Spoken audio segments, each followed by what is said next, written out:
পরিবর্তন news channel, আপনার কণ্ঠ, আপনার পছন্দ। নমস্কার, পরিবর্তন নিউজ চ্যানেল আপনার স্বাগত আছে। নতুন আপডেট জন্য চ্যানেলকে লাইক, সাবস্ক্রাইব, কমেন্টস করুন। আজকে আপডেট। আজ বঙ্গভূমি আন্দোলন হিন্দুদের জন্য একটি স্বতন্ত্র দেশ। বঙ্গভূমি আন্দোলন বা বীর বঙ্গ হল বংসেনা দ্বারা দক্ষিণ পশ্চিম বাংলাদেশের বাঙালি হিন্দুদের জন্য একটি দেশ গঠনের জন্য করা একটি আন্দোলন। এর নেতৃত্ব দিয়েছিলেন কালিদাস বৈদ্য ও চিত্তরঞ্জন সুতার। হিন্দু মিশন মহামণ্ডলেশ্বর স্বামী ডক্টর সুন্দর গিরিজি মহারাজ রাষ্ট্রপতি বঙ্গভূমি একটি গুরুত্বপূর্ণ সাক্ষাৎকার পরিবর্তন নিউজ চ্যানেলকে দিলেন। স্বাধীনতা লাভের পরপরই 1973 সালে ভারতে এই আন্দোলনের সূচনা হয়েছিল। 1971 সালে বাংলাদেশে পাকিস্তান সেনাবাহিনীর দ্বারা নৃশংসতায় বাংলাদেশ থেকে আসা হিন্দু শরণার্থীদের সমর্থন করার জন্য 2001 সালে বিবিসি নিউজকে দেওয়া একটি সাক্ষাৎকারে এই আন্দোলনের অন্যতম সংগঠক চিত্তরঞ্জন সুতার একটি নতুন জাতি গঠনের পক্ষে তার সমর্থন অস্বীকার করেছিলেন। 2004 সালের 4 ফেব্রুয়ারি বঙ্গভূমি হিন্দু প্রজাতন্ত্রের স্বাধীনতার ঘোষণা দিলে এই আন্দোলন প্রকাশ্যে আবারও সক্রিয় হয়। বঙ্গভূমি আন্দোলনের ইতিহাস বঙ্গভূমি বীর নামেও পরিচিত। এটি একটি হিন্দু প্রজাতন্ত্র দক্ষিণ পশ্চিম বাংলাদেশের কল্পনা, যা বিভিন্ন দলের দ্বারা প্রতিষ্ঠিত হয়েছিল। আন্দোলনটি 1973 সালে প্রতিষ্ঠিত হয়েছিল, যদিও তাদের চিন্তাধারা অনুযায়ী পূর্ব বাংলার জনসংখ্যার 30% হিন্দু ছিল 1947 সালে। কিন্তু দেশভাগের পর হিন্দু জনসংখ্যা নাটকীয়ভাবে কমে যায়। এছাড়াও প্রতিবেশী পশ্চিমবঙ্গে সংখ্যালঘু জনসংখ্যা বৃদ্ধি পেয়েছে। 2001 সালে চিত্তরঞ্জন সুতার দাবি করেছেন যে আন্দোলনের অস্তিত্ব নেই। তবে 2003 সালে এটি আবার সক্রিয় হয় এবং বঙ্গভূমির স্বাধীনতার ঘোষণা দেয়। বঙ্গভূমি প্রস্তাবিত পতাকা সবুজ ও জাফরানে তৈরি, যার মাঝখানে সাদা সূর্য। জাতীয় সঙ্গীত বিখ্যাত কবি দ্বিজেন্দ্র লাল রায়ের গান। আমাদের লক্ষ্য হল ভারতকে ঐক্যবদ্ধ করা, সকল ধর্ম ও বর্ণের মধ্যে সমান অধিকার প্রতিষ্ঠা করা। প্রস্তাবিত এলাকা হল 20,000 বর্গ মাইল, যা বাংলাদেশের মোট এলাকার 1/3-এরও বেশি। ধন্যবাদ ভিডিওটি দেখার জন্য। আমাদের চ্যানেলটি সাবস্ক্রাইব করতে ভুলবেন না। স্বামী ডক্টর সুন্দর গিরি মহারাজ এই যে হিন্দু রিপাবলিক বা বঙ্গভূমি যে প্রবাসী সরকার তার রাষ্ট্রপতি, এবং একই সঙ্গে দ্য হিন্দু মিশন, যেটি একটি গ্লোবাল একটি অর্গানাইজেশন, তার আমি হিন্দু রিপাবলিক বা বঙ্গভূমি যে প্রবাসী সরকার কলকাতা থেকে চলছে তার রাষ্ট্রপতি। একই সঙ্গে বিশ্বের সবথেকে প্রাচীন যে হিন্দু সংগঠন তার আমি বৈশ্বিক সভাপতি বা গ্লোবাল পরবাসী হয়েছিল, যারা নিজের মাতৃভূমি পিতৃভূমিতে থাকতে না পেলে ধর্মীয় কারণে, ভাষাগত কারণে, জাতিগত কারণে সংখ্যালঘু হয়ে প্রাণ বাঁচাতে, তাদের ধন মান প্রাণ এবং নারীদের ইজ্জত বাঁচাতে চলে এসেছে। তাদের জন্য এই মুহূর্তে তাদেরকে নিয়ে বাংলাদেশের মধ্যে শুধু নয়, পৃথিবীর যেখানে যেখানে এই ধরনের মাইনরিটির উপর অত্যাচার হবে সেখানে আমার মনে হয় সাধুদের এগিয়ে আসা উচিত এবং তাদের সম্পর্কে বলা উচিত। এখানে আলাদা করে মুখ্যমন্ত্রীর কথা আমি বলছি, কারণ তিনি অলরেডি গতকাল তিনি একটি বাইট দিয়েছেন যে বাংলাদেশের মধ্যে সেনা অভিযান করা উচিত, ভারত সরকারকে স্টেপ নেওয়া উচিত। মুখ্যমন্ত্রী তো গ্রিন সিগন্যাল দিয়ে দিয়েছেন, তিনি তো স্থির করেই দিয়েছেন। এবার পদক্ষেপ নেওয়ার দায়িত্ব হচ্ছে কেন্দ্রীয় সরকার। কেন্দ্রীয় সরকার মুখ্যমন্ত্রীর এই প্রস্তাব আন্দোলন ছিল না, এটা আমি বেশ কিছু আমার যারা সাংবাদিক ভাই আছে তারা হিন্দু রিপাবলিক বঙ্গভূমি বাংলাদেশ সরকার কলকাতায় চলে আসছিল, তার 1998 থেকে বর্তমান সাল পর্যন্ত রাষ্ট্রপতি হিসাবে আমি একটি সাক্ষাৎকার দিতে এসেছিলাম। পৃথিবীর কোনো ভূখণ্ড তার যে রাজনৈতিক সীমারেখা টানা হয় সেটা কিন্তু রাখার ব্যবস্থা বেশি বলে, অর্থাৎ জমি কারো বাপের নয়, জমি হয় দাপের, যার দাপ বেশি জমি তার।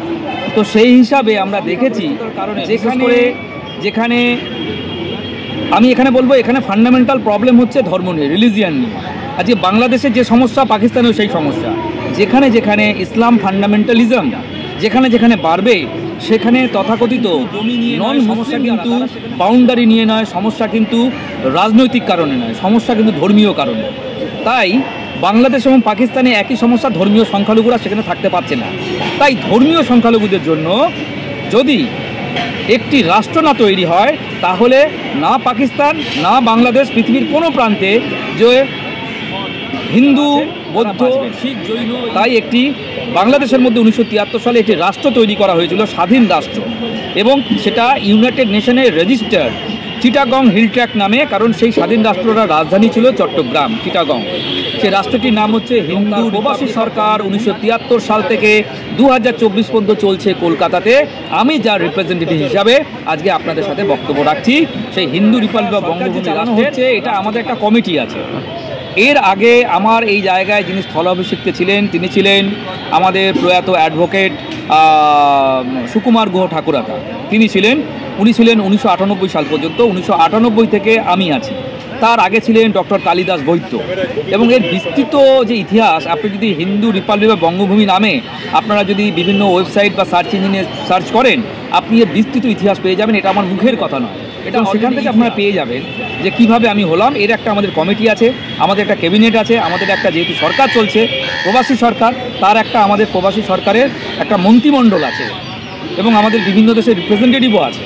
তো সুতরাং এটা আমার শুধু মুখের কথা নয়, কাগজে কলমের অস্তিত্ব আছে, আমাদের জাতীয় সঙ্গীত আছে, আমাদের পতাকা আছে। প্রথম কথা হচ্ছে যখন একটা গভর্নমেন্ট ইন এক্সাইল, অর্থাৎ কোনো একটা দেশের বাইরে সেই দেশের প্রবাসী সরকার চলে, তার মানে বিতাড়িত যারা সেই দেশ থেকে, তারাই প্রবাসী সরকার গঠন করে। ঠিক যেরকমভাবে দলাই লামা তিব্বত থেকে বিতাড়িত মানুষদের রিপ্রেজেন্টেটিভ হিসাবে আমাদের ভারতের ডালহৌসি থেকে তিব্বতের গভর্নমেন্ট ইন এক্সাইল বা প্রবাসী সরকার চালায়, ঠিক সেরকম পশ্চিমবঙ্গে এসে বসবাস করতে বাধ্য হয়েছিল। আমি একই সঙ্গে ভারতীয় নাগরিক এবং একই সঙ্গে আমি মনে করি বাংলাদেশের যে আমার হিন্দু, এই দেশের যে নাগরিক হবে, পৃথিবীর যে কোনো হিন্দু, সে যদি বাই বর্ন যদি হিন্দু হয়, সে তার জন্মগত অধিকার হচ্ছে হিন্দু রিপাবলিক বঙ্গভূমির নাগরিকত্ব। দেশ তৈরি এটা সাধারণ মানুষের সমর্থন থাকে, সাধারণ মানুষ একজোট হয়, কিন্তু সেই দেশটা তৈরিতে আরেকটি দেশের হস্তক্ষেপ ছাড়া, শক্তিশালী দেশের হস্তক্ষেপ ছাড়া নতুন কোনো দেশ হওয়া সম্ভব হয় না।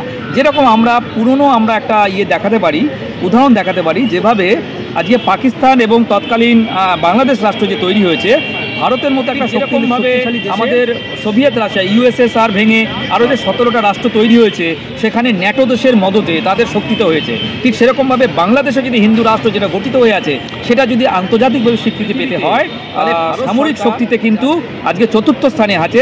এত বড় সামরিক শক্তি নিয়ে ভারত সরকার যদি বাংলাদেশ দখল না নেয়, তবে কিন্তু বাংলাদেশের হিন্দুরা, আমরা যারা আমাদের পূর্বপুরুষরা বাংলাদেশের হিন্দু ছিল, মাতৃক অধিকার, প্যাটার্নিটি এবং ম্যাটার্নিটি রাইট, সেই হিন্দু রিপাবলিক বঙ্গভূমি আমরা পাবো না। ভারত সরকারের এখনকার যে পরিকল্পনা, কিন্তু 1973 সাল থেকে বাংলাদেশের তৎকালীন যে জনসংখ্যা ছিল 34%, সেই অনুযায়ী বাংলাদেশের যে বর্তমান ভূমি তার 24,000 স্কোয়ার মাইল। সে তার মধ্যে বাংলাদেশের 4টি ডিভিশন আছে: Khulna division, Noakhali division, Chittagong division পুরোটাই, এবং ঢাকা ডিভিশনের 4টি জেলা। টোটাল 34টা জেলা হিন্দু রিপাবলিক বঙ্গভূমির অংশ বলে হিন্দুদের 2003 সাল পর্যন্ত এই নতুন দেশ গঠনের জন্য ব্যাপক আন্দোলন হয়েছিল, যেটা ইতিহাসে বঙ্গসেনা মুভমেন্ট বা স্বাধীন বঙ্গভূমি মুভমেন্ট বলে ইতিহাসে লিখিত আছে। কিন্তু 2003 সালে এই হিন্দু রিপাবলিক বঙ্গভূমি হিন্দু মিশন, তারা এই কলকাতা প্রেস ক্লাবে প্রেস কনফারেন্স করে সারা বিশ্বকে জানান দিয়েছিল। তারপরে সেই মুহূর্তে ভারত সরকার অনুরোধ করেছিল সেই সময়কার যে যারা সরকারি দল সরকারটাকে চালাতেন, সেই দল বৈদেশিক নীতিতে অত্যন্ত দুর্বল স্থানে ছিলেন। তাই তাদের দুর্বলতা অনুযায়ী তারা সেই মুহূর্তে সেনা অভ্যুত্থান করে এই হিন্দু রাষ্ট্রকে স্বীকৃতি দিতে পারেননি এবং আমাদের যে দিয়েছিল, আমরা গভর্নমেন্ট প্রেসারে এই আন্দোলনকে একেবারে স্তীমিত করতে পারিনি। স্তীমিত করলে আজকে আমি আপনাদের সামনে আমি বাইটগুলো দিতে পারতাম না। কিন্তু এটা একটা ফল্গু ধারার মতন এটা চলছিল।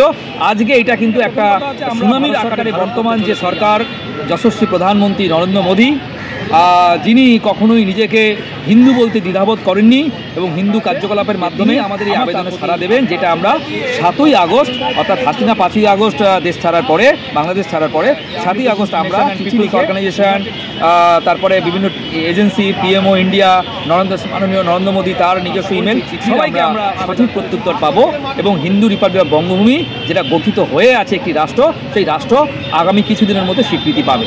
ঠিক আছে।